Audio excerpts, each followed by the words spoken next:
ओम शांति। भ्रुकुटी की कुटिया में बैठी मैं अशरीरी आत्मा हूँ। पहले मैं आत्मा निर्बंधन थी। जब ये चोला धारण करती हूँ तो माँ बाप बुद्धि में आ जाते हैं। फिर स्त्री, पति, फिर बच्चे, उनकी याद भी बढ़ती जाती है।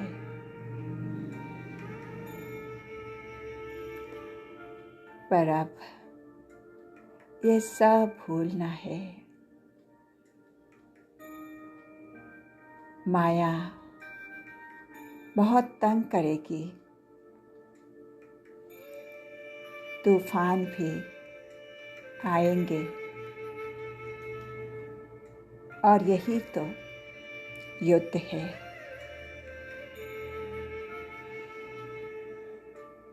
मुझे इन यादों को मिटाना है।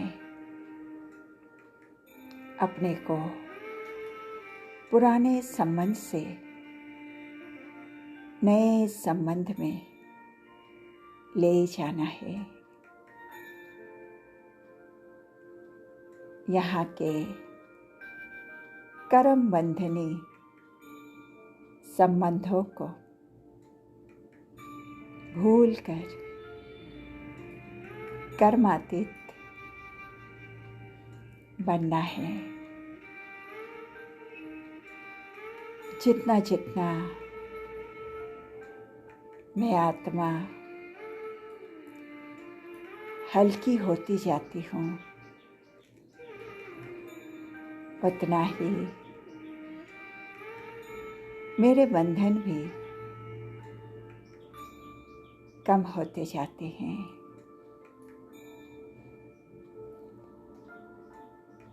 एक बाप की याद में रहने का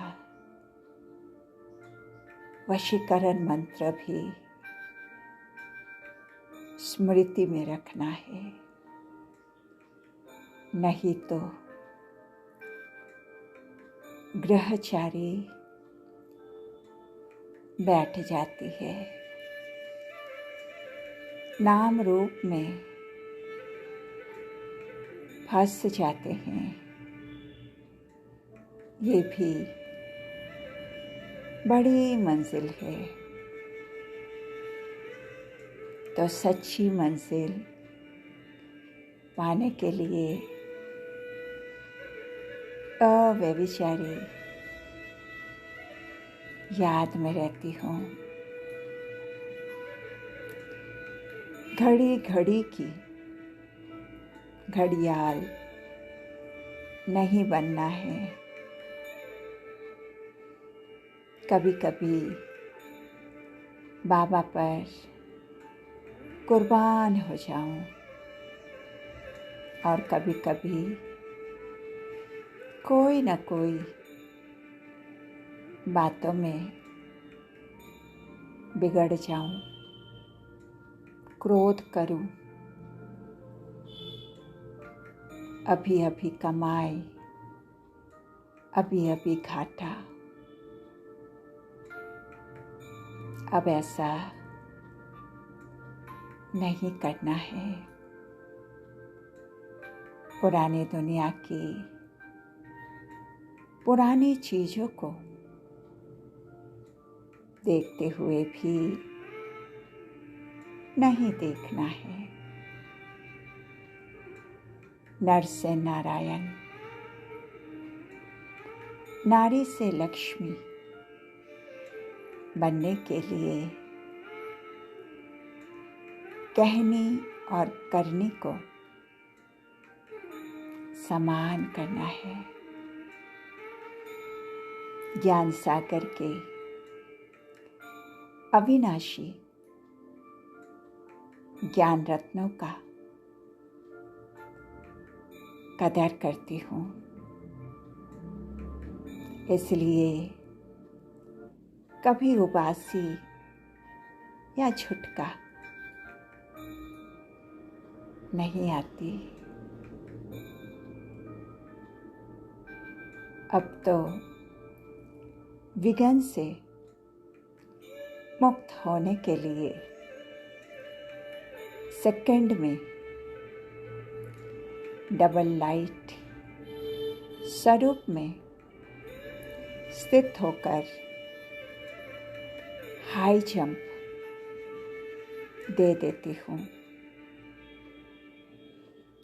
एक आत्मिक ज्योति स्वरूप की स्मृति और कर्म में निमित्त भाव का स्वरूप, ये दोनों स्वरूप मुझे विघ्न को रोकने में मदद करती है। बातों का पर्दा अब बीच में आता नहीं। निरंतर बाबा के साथ का अनुभव बना रहता है। बाबा के याद की छत्र छाया मुझ आत्मा को कैसी भी नाजुक परिस्थितियों में कमल पुष्प के समान न्यारा और प्यारा बना देता है। कोई भी मेहनत